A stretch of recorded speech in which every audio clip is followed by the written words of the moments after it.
Hello, everyone. Um, Hope you all are enjoying the conference, and thank you for the invitation to speak before you.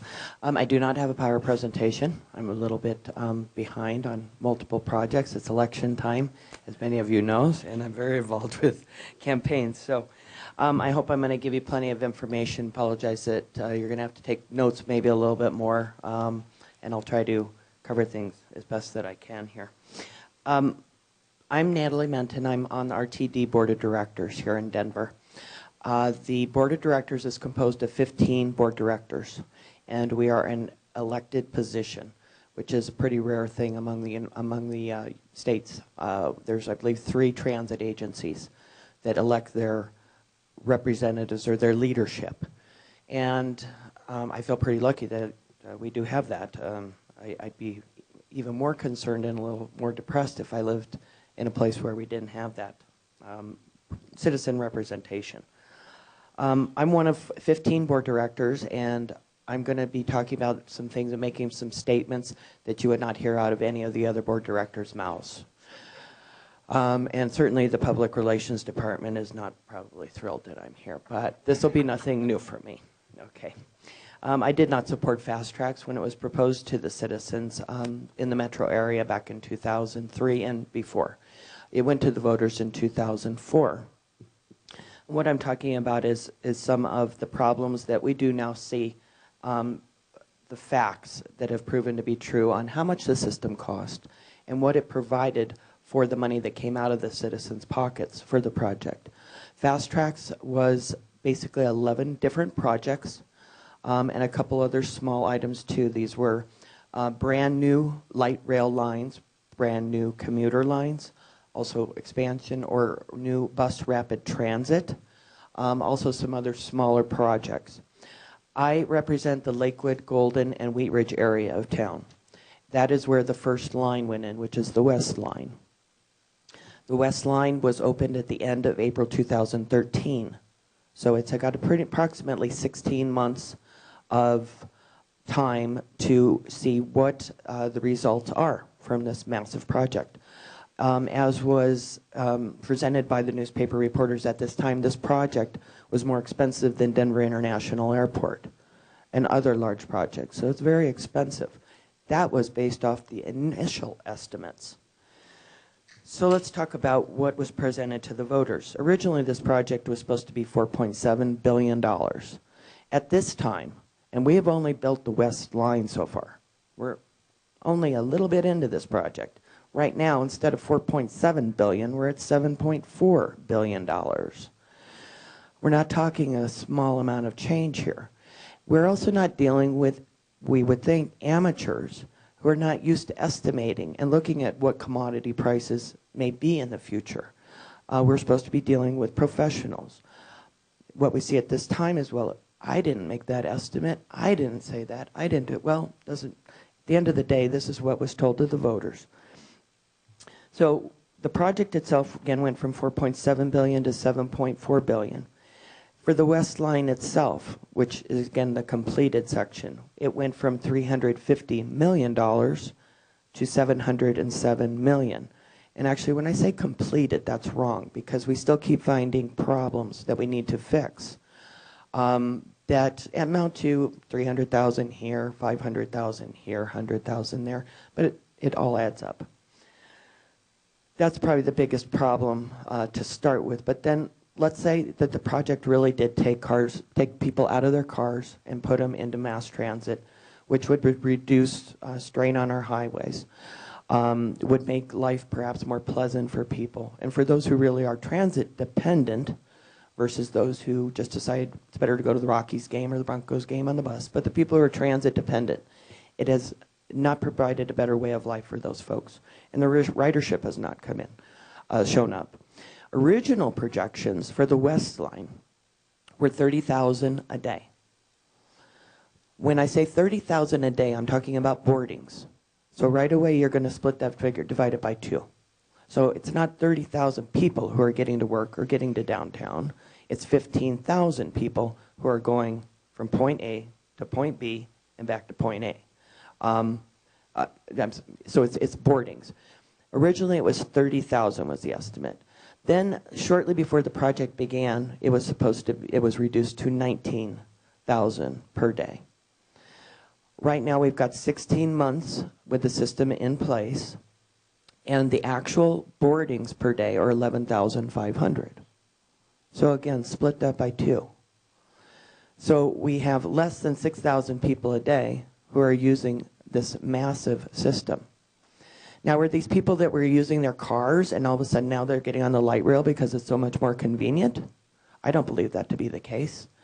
What happened when the West Corridor was open is that we took away bus routes.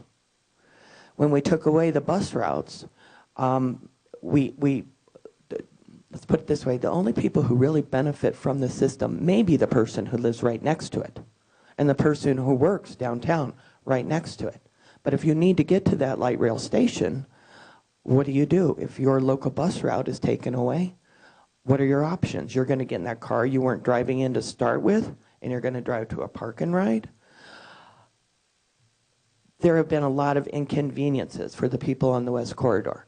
And really, for every one person I find that likes the West Line and says, oh, it's cool to get on that fancy train and go down to the Broncos game, I've got 4 to 10 people in the same way that come up to me and say, you know what, I work minimum wage, and I work down at a little sole proprietor shop, and I'm barely making a living, and now you've taken away my service after 6 p.m., and I have to work odd hours. And you've taken away my service on Saturday and Sunday, because I'm not one of the guys who rides an express bus. I need that local bus service. But in the big plan, it was much better to put in this fancy train than to worry about the people who really, truly are transit dependent. So I've talked a little bit about the money and the ridership. That right there is enough to a normal person, if they had a family budget and family plans, and they saw they were going on a route like this where it's costing us twice as much money as we expected, what the product is twice as much as, twice half the amount of what we expected. A normal family or business would say, whoa, stop, let's rethink this. But that's not what we face with this. The voters approved it. I think I missed a presentation this morning, or maybe it's tomorrow, on what can legally be done on some of these boondoggles. I don't have the answers. But right now, as a board director, we just continue on this path, and there's a lot of votes where it's 1 to 14. I have a good friend who is for a birthday present. He wants to give me a custom license plate. It's going to be 14 to 1. I haven't taken him up on it yet, but I just might. Let me go into a little bit about the cost per miles before I go into the economic development. Just kind of give you ideas. I think many of you are from, how many of you are here, live here in Colorado? Very few of you. Okay. So for your own areas, just if plans like this come up, I've heard, well, what can we do to stop things like this around the country? I think it's good to give you kind of just rough general figures as to what the costs are.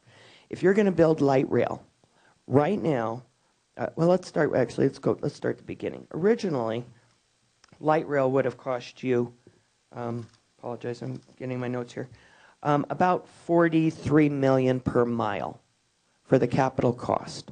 That was the West Corridor. That's what it started out as a projection. 2013, when it opened, it was about $60 million per mile. I voted no. We just approved the extension for the Southeast Corridor light rail. Right now, that's already at $100 million per mile, and that's just the estimate. So we already covered things that come out about twice as much as the estimates show. So the Southeast Corridor, for its 2.6 miles, now is easily going to go from $205 million closer to $450 million. And so my recommendation is, if you're in another area, whatever you can do to get the staff on record, the contractors, the people who are proposing these facts, because you'll certainly need them going down the road. Because I'm a little bit frustrated right now when I hear staff say, well, we didn't make that estimate, somebody else did it. Well, somebody has to be responsible for this. The taxpayers should not be the ones just to foot the bill and we all walk away and pretend it's a great picture when it's not. Um, Let me go into the oh, and I'm sorry, going on to the capital cost. Again, we're talking about, let's say, $100 million for 1 mile of light rail. We just approved bus rapid transit also on the north end because those folks aren't going to get their light rail, their commuter line, because we're spending so much more on the other areas. So for bus rapid transit, in an area this will be, BRT will be great for versus a train, you're going to be just under $5 million per mile. So 100 million versus 5 million. It's quite a difference. The advantage to BRT is that you've got mobility. Let's say the road needs to be repaved and you need to change the route. You just change the route. Lifespan for a bus is about 12 to 14 years. Lifespan for light rail is about 23 years. So at some point it has to be rebuilt. What do you do when the light rail goes down? That line is down. You don't move the passengers over and shift them a little bit. It's just down.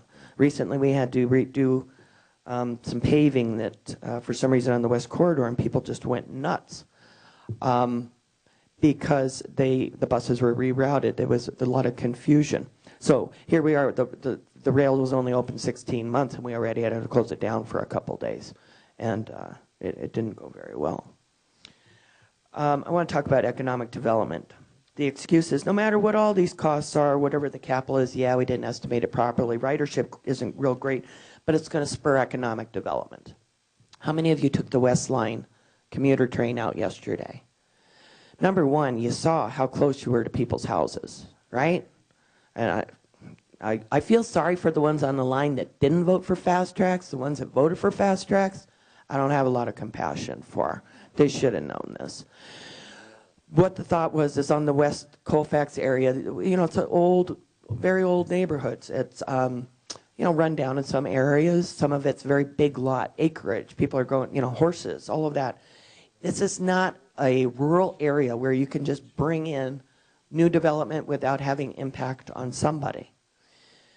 So what happened is RTD is the one that's in charge of transportation. Well, then the city comes in, and the city's in charge of the zoning. So what the city planners think is, well, we're not sure everybody's going to want to get on that train. So what we're going to do is we're going to zone these neighborhoods to make sure they get on the train. So what we're going to do is, one, we're going to increase density. So instead of being a residential one, it's a zoning use we have here, meaning larger lot type of areas. And you can only build a certain amount. Now we're going to increase the density, and we really don't care about these folks that have been here for 2, 3 generations. We're going to now allow 8-story, 12-story buildings. Through this whole process with the zoning, there were actually 3 overlays for the whole Colfax stretch. Not only did it increase property rights, and I'm okay with that in some regards. I actually have to say I'm a little bit of a NIMBY. I don't really want 8-story building next to my large lot residential out in Lakewood. But I do respect property rights. But I also moved in that neighborhood, and it's a single family residential area. So if something like this came into my neighborhood, I'd be upset. And really, property rights is my #1 passion, so it's a struggle. But with looking at the Colfax situation, not only did these folks have this zoning that went in with very little notice, they didn't know what was going on, they'd heard about fast tracks, but now you got the city over here manipulating the zoning. The biggest disappointment or thing that just made me outright mad was within the zoning, what they did is they outlawed cars, essentially. So we're going to put in zoning, and we're going to change it. We're going to create all these new uses. You can build higher, you can build denser, but we're also going to ban businesses that have any drive-through. And we're going to ban automotive repair facilities and automotive dealerships and gas stations. We don't really need those, so we're going to restrict those as much as we can. So that's part of the problem with the economic development, is that we want to increase make more benefits, more private or free market industry. But what we're doing is also restricting the rights of people. And now if people want to go to, let's say, their bank, and they want to go through a drive-through, and let's say they're handicapped and they actually drive a car, now they are going to have a harder time finding a bank that has a drive-through, because city zoning doesn't want a bank with a drive-through. So is this good for our community? No, it's horrible for our community. I'm sorry, you're going to have to watch me on time because we got 5 minutes. Okay. Um, talking to the neighbors that are around the light rail stations, a lot of them thought this was going to be a big benefit to them. And I look at it as being a homeowner myself. What would I want? Would I want, if something moves in, what are my choices? One, I'm going to live there and I'm going to have to deal with this train that comes by my house every 7 minutes or 15 minutes. And all of a sudden I realize it's not that quiet one I saw in that cool Fast Tracks promotional movie. It's this thing that actually makes noise every 7.5 minutes to 15 minutes with the brakes squeaking, and we got the horn, and we didn't know we needed a quiet crossing, so there's a station announcement. And we're not talking here 8 to 5. We're talking 5 in the morning till 2 in the morning. And am I going to live here and am I going to deal with this, or am I going to go with the belief that this is just going to improve the community, and all of a sudden that little rundown area that's going to be rebuilt with these nice 2-story little houses, and it's going to drive up my property values, and that'll make me feel better. I'll maybe be able to borrow more money because my house is worth more. Looking at all these things gets a little bit complex because I look at myself, I don't want to move from my house. So if I lived next to a light rail station, I would have this inconvenience because, one, I've got people parking on the street. There's no park and ride at certain stations, so they're parking on the street. I've got people that are coming out, and all of a sudden I've got noise, people walking by my house after they came out of downtown from drinking, and it's 2 in the morning, and they're about 30 feet from my bedroom window. There's all these struggles that I think people faced, and the thought was economic development. But in reality, what happened is there's increased zoning, but the people have found that their property values have actually dropped. Now, that's not a surprise, I don't think, what I just described to you when you're living next to these light rail stations. One of the things that was very disturbing when the Fast Tracks was approved is RTD right away went down to the state capitol and got a law passed. It is called, I call it the 50% rule. It was in 2005, and it was based on we're going to have to go in and we're going to have to condemn people's property to take land for stations or for right-of-ways or for park and rides or for all the different things that you may need, a utility box, something like that. The 50% rule was the assumption that we're going to build the light rail station and your property values are going to increase. And our appraisers are going to know it's going to increase. So we're going to try to lower what we have to pay you for your acquired property. So the 50% rule works like this. It does not apply to entire property takings. Let's say you own an acre of land, and RTD would need a 1/4 acre of your land. And let's say, I'm just going to give you rough figures. Actually, I don't even need to give you figures. You've got an acre. They want a 1/4 acre or need it. You're not supposed to just want it, you need it. They're going to say, there's an increase to the remaining 3/4, the acre that you've got. So we're going to reduce what we pay for the 1/4 acre by 50%. We call it the special benefit law. I call it the 50% rule. What? It has not been challenged. Was that what you were going to? It's theft. Yes, it is theft. It's a direct violation of the U.S. Constitution. Yes. And so there's all these little factors that play into when we talk about economic development. I'm sorry, this sounds a little bit scattered, but all these different factors that come into it. And again, going back to the people who wanted Fast Tracks coming through their neighborhood, I feel a teensy bit sorry for them. But on the other hand, I just don't, because there certainly were plenty of entities, Randall O'Toole, Independence Institute, that were predicting these things long time ago, and the people said, oh, those are just the RTD haters. They don't know anything. But these predictions have come true. How am I on time? 2 minutes? Okay. I'm just going to come down to the subsidies real quick in the call and ride. One of the other things besides taking out the local bus service when we put in the light rail and reduced the amount of bus routes that were out there, another thing that came in to here's a compromise, is that we'd give what we call call and ride. Now the call and ride is a little local bus, circulator bus, that goes around now and has right now a fixed route during peak hours, 3 in the morning to 6 in the morning, 3 p.m. to 6 p.m. when you got the higher traffic. Outside of those hours, it basically provides limousine service. So this is something that you call a day in advance to get this little shuttle bus to come to your house. They'll take you to the grocery store. You have to then schedule. It's not that he just waits in the parking lot. You have to pre-schedule and say, I'm going to be in the grocery store 45 minutes. So can you pick me up after I'm done shopping? The service has failed out west, so now that's going to be gradually removed. This last board meeting, we are eliminating 3 of the call-in rides in other parts of the town. But what I'm going to go after here is subsidies. When we put in this compromise, this here, we're sorry we kind of screwed up your transit.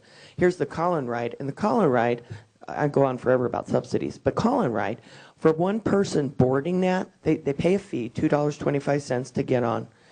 The subsidy for the call-in ride, the minimum, and it can go higher than this, is $18 in taxpayer subsidy to take somebody to the grocery store, because we're talking little local routes here. So what the taxpayers have had to put out of pocket for this whole system, all the way around, from the capital costs to the subsidies for call-in ride, and who knows what's coming up in the future. I've already just given you a little bit of history on what we know. Obviously, or I hope, you see this has just been a horrible plan.